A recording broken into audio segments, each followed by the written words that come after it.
अब देखो इसका क्वेश्चन नंबर 7। क्वेश्चन नंबर 7 में क्या बोला है?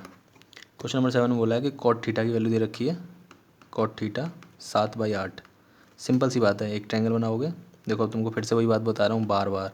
कॉट थीटा क्या होगा? अभी हमने देखा बेस अपॉन परपेंडिकुलर। कहाँ देखा ये? यहाँ देखा, पाकिस्तान भूखा प्यासा, हिंदुस्तान हरा भरा। तो बेस अपॉन परपेंडिकुलर क्या होगा मेरा? Cot theta. अब बेस की वैल्यू कितनी हो जाएगी? 7, और परपेंडिकुलर की वैल्यू कितनी हो जाएगी? 8। तो बेस की वैल्यू 7 होगी, परपेंडिकुलर की वैल्यू 8 होगी। अब मैं अगर राइट एंगल ट्रायंगल बनाता हूँ, ठीक है, ये 90 डिग्री है, नाम यहाँ पे कुछ भी दे दो कोई फ़र्क नहीं पड़ता, इसको थीटा बोल दो कोई फ़र्क नहीं पड़ता। तो ये क्या हो जाएगा? बेस की वैल्यू कितनी है? 7, और ये क्या हो जाएगा? परपेंडिकुलर, जिसकी वैल्यू 8 है। मैं इसमें पाइथागोरस लगाऊंगा, ठीक है, तो ये हाइपोटेन्यूस हो जाएगा। अब हाइपोटेन्यूस का स्क्वायर क्या होता है? बेस का स्क्वायर प्लस परपेंडिकुलर का स्क्वायर। हाइपोटेन्यूस का square is equals to base की वैल्यू कितनी है? 7, 7 का स्क्वायर, परपेंडिकुलर की वैल्यू कितनी है? 8, 8 का स्क्वायर, ये कितना हो जाएगा? 49 प्लस 64, है ना। जोड़ दो फटाफट, तो 9 और 4 13 होता है, 6 और 4 10, 11, 113 आएगा हाइपोटेन्यूस का स्क्वायर। 113 कोई फैक्टर नहीं होता, तो एच की वैल्यू कितनी आ जाएगी? 113 आ जाएगी, ठीक है। अब सही है ना? सही जोड़ा ना? 5 6 6 10, ठीक है। अब देखो इसके बाद क्या करना है? इसके बाद सवाल में ये बोला है कि इसकी वैल्यू फाइंड करनी है। 1 plus sine theta, 1 minus sine theta, ये खुद से करना, मैं नहीं कर रहा है इसको, ठीक है। 1 plus cos theta, 1 minus cos theta. करना क्या? करना ये है कि साइन थीटा की वैल्यू निकालो। देखो तुम्हें एच पता चल गया। साइन थीटा तुम्हें पता है क्या होता है? Perpendicular upon hypotenuse. तो साइन थीटा की वैल्यू कितनी हो जाएगी? परपेंडिकुलर कितना है यहाँ पर? 8, हाइपोटेन्यूस कितना आ गया? 113, तो 8 अपॉन रूट 113, ठीक है। कॉस थीटा की वैल्यू निकालो, वो क्या होती है? Base upon hypotenuse. बेस कितना है यहाँ पे? 7, और 7 अपॉन 113, ठीक है।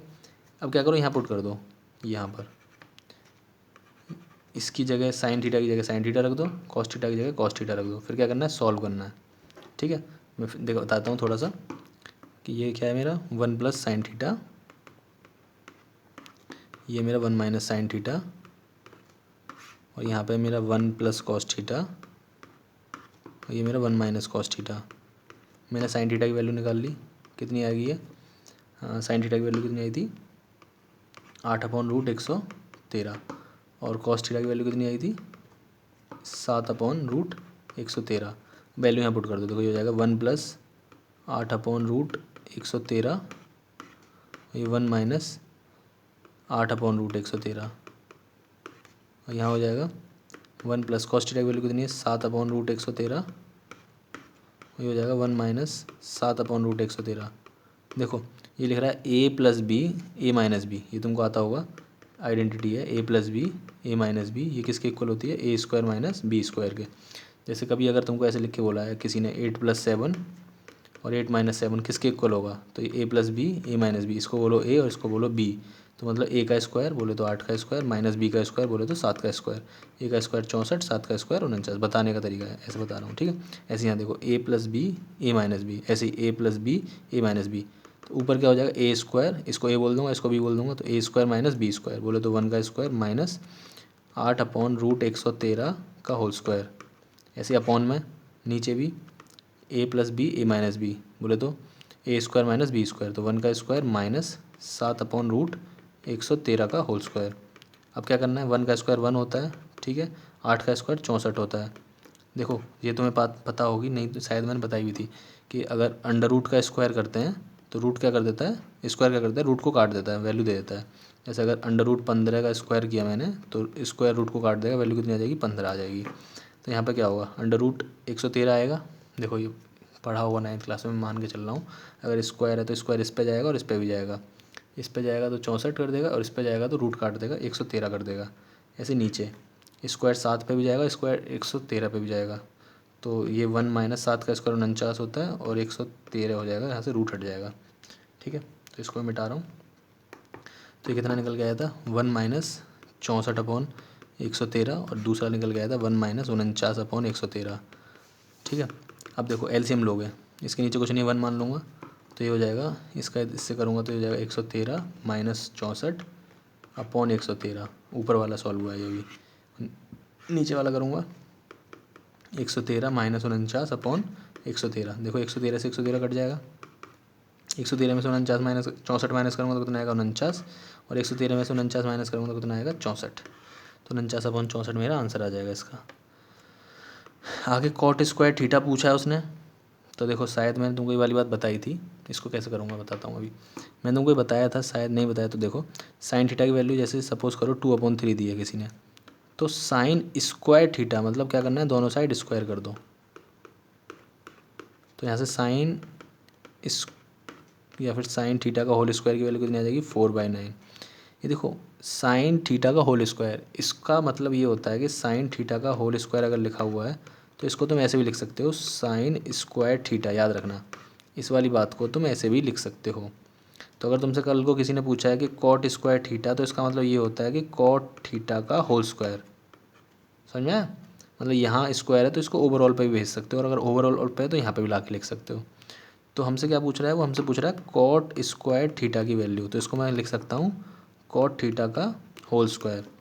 अब कॉट थीटा की वैल्यू दे रखी है उसने मुझे, कितनी दे रखी है 7/8, तो 7/8 का होल स्क्वायर, 7 का स्क्वायर 49 होता है और 8 का स्क्वायर 64 होता है, तो 64/49 आंसर आएगा। ठीक है, इसी सेम फैशन से क्वेश्चन नंबर 8 होगा, और इसी तरीके से क्वेश्चन नंबर 9 होगा। बुद्धि से करना, ज़्यादा बड़ा काम नहीं है। ठीक है, क्वेश्चन नंबर 10 बताता हूँ। क्वेश्चन 10 में क्या बोला है, in triangle P Q R right angle at Q. तो देखो फिर से मैंने जो समझाई थी वाली बात ध्यान से सुनो, in triangle P Q R right angle at Q, right angle at Q, तो क्या यहाँ क्या आएगा क्यू। ठीक है, और पी और आर अपनी मर्जी से यहाँ बना दो, यहाँ पी बना दो, यहाँ आर बना दो। उसने बोला है पी आर, उसने बोला है क्वेश्चन में कि P R plus Q R की वैल्यू कितनी है 25। ठीक है भैया, और पी क्यू की वैल्यू, पी क्यू का ये वाला, इसकी वैल्यू कितनी है 5। पी क्यू की वैल्यू कितनी है 5, इसकी वैल्यू 5 है। देख भाई, अगर P R plus Q R की वैल्यू 25 है, P R plus Q R की वैल्यू 25 है, तो मैं इसको हटा रहा हूँ यहाँ से। तो यहाँ से मैं ऐसे बोल सकता हूँ कि पी आर की वैल्यू क्या होगी 25 माइनस के क्यू आर। कुछ नहीं किया, बस क्यू आर को राइट साइड में ले गया हूँ, सिंपल सा, कुछ नया कुछ नहीं किया। ठीक है, अच्छा भैया ये क्यों किया, अभी बताता हूँ क्यों किया। पहले ही सुनो, इसमें लगाओ पाइथागोरस। ठीक है, इसमें लगाओ पाइथागोरस। जब तुम इसमें पाइथागोरस लगाओगे तो तुम जानते हो कि हाइपोटेन्यूज का स्क्वायर इक्वल्स टू होता है बेस का स्क्वायर प्लस परपेंडिकुलर का स्क्वायर। हाइपोटेन्यूज पी आर यहाँ लिख दो पी आर का होल स्क्वायर, बेस कितना है क्यू आर, तो यहाँ पे आ जाएगा क्यू आर का होल स्क्वायर, और परपेंडिकुलर कितना है पी क्यू, तो यहाँ लिख दो पी क्यू का होल स्क्वायर। अब जो जो तुमको पता है छाप दो बस डायरेक्ट। क्या तुमको पता है पी आर की वैल्यू कितनी है 25 माइनस क्यू आर, तो यहाँ लिख दो 25 माइनस क्यू आर का whole square. 25 minus Q R, अगर नहीं दिख रहा है साफ तो मैं बोल के बार बार बोल रहा हूँ, 25 minus Q R equals to Q R को क्यू आर रहने दो, अच्छा आदमी है वो, कट नहीं आया यहाँ पर, प्लस पी क्यू की वैल्यू कितनी है 5, तो यहाँ लिख दो 5 का स्क्वायर। अब देखो ये लिख रहा है ए माइनस बी का होल स्क्वायर। मैं आशा करता हूँ तुमको पता होगा कि ए माइनस बी का होल स्क्वायर क्या होता है। ये होता है A square plus B square minus 2ab, और ए प्लस बी का होल स्क्वायर क्या होता है, ये होता है A square plus B square plus 2ab। तो केवल यहाँ का माइनस और प्लस चेंज होता है, किसके हिसाब से, यहाँ के माइनस और प्लस के हिसाब से। ये दोनों का ये वाला प्लस एज इट इज़ रहता है। तो लिख रहा है ए माइनस बी का होल स्क्वायर, ए माइनस बी का होल स्क्वायर, तो ए स्क्वायर बोले तो 25 का स्क्वायर प्लस बी स्क्वायर बोले तो क्यू आर का स्क्वायर माइनस 2, ए कितना है 25, बी कितना है क्यू आर, इक्वल्स टू क्या चल रहा है, देखो तुम अपनी कॉपी में सीधे सीधे लिखना तो आसानी से पड़ेगा तुमको। यहाँ लिख दे रहा हूँ मैं क्यू आर का स्क्वायर प्लस 5 का स्क्वायर कितना होता है 25। तो देखो क्यू आर के स्क्वायर से क्यू आर का स्क्वायर कट जाएगा। अब क्या बचा, अब बचा 25 का स्क्वायर जो कि 625 होता है। ठीक है भैया, ये बच गया माइनस के 25 दूनी 50 क्यू आर। ठीक है भैया, बराबर के, यहाँ तो देखो ये कट गया था, क्या बच गया बराबर के 25 बच गया। इस 50 क्यू आर को उठा के उधर ले जाओ, 25 को उठा के इधर ले आओ, तो 625 माइनस 25 बराबर के 50 क्यू आर। मैं इसको मिटा रहा हूँ, अगले पेज पर लिख रहा हूँ। देखो अब क्या निकल के आया था, 625 माइनस के 25 is equals to 50 Q R. तो ये कितना बचेगा, 625 में घटाया तो 600 बराबर के 50 क्यू आर। ये 50 नीचे चला जाएगा तो 600/50 बराबर के क्यू आर, ये देखो 0 से 0 कटेगा, 6 से काटा, 6 कितनी बार में कटेगा, 12 पन्ना 60, 12 बार में, तो क्यू आर की वैल्यू कितनी आ जाएगी 12। और देखो हमने क्या लिखा था, पी आर किसके इक्वल लिखा था हमने, 25 माइनस क्यू आर के, है ना, अभी पीछे लिखा था।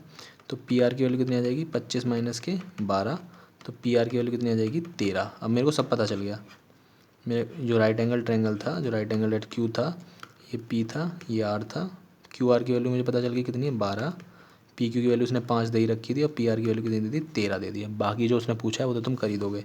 साइन पी पूछ रहा है, साइन पी क्या होता है, परपेंडिकुलर अपॉन हाइपोटेन्यूज। पी पूछ रहा है ना, तो इसको थीटा मानूंगा, तो इसका परपेंडिकुलर क्या होगा ये, और ये क्या हो जाएगा बेस, तो ये इसकी वैल्यू कितनी है 12 और हाइपोटेन्यूज कितना है 13। कर लेना, ऐसे हो जाएगा, ठीक है। देखो ये मैं स्टेट ट्रू और फॉल्स वाले क्वेश्चन बता देता हूँ थोड़ा सा।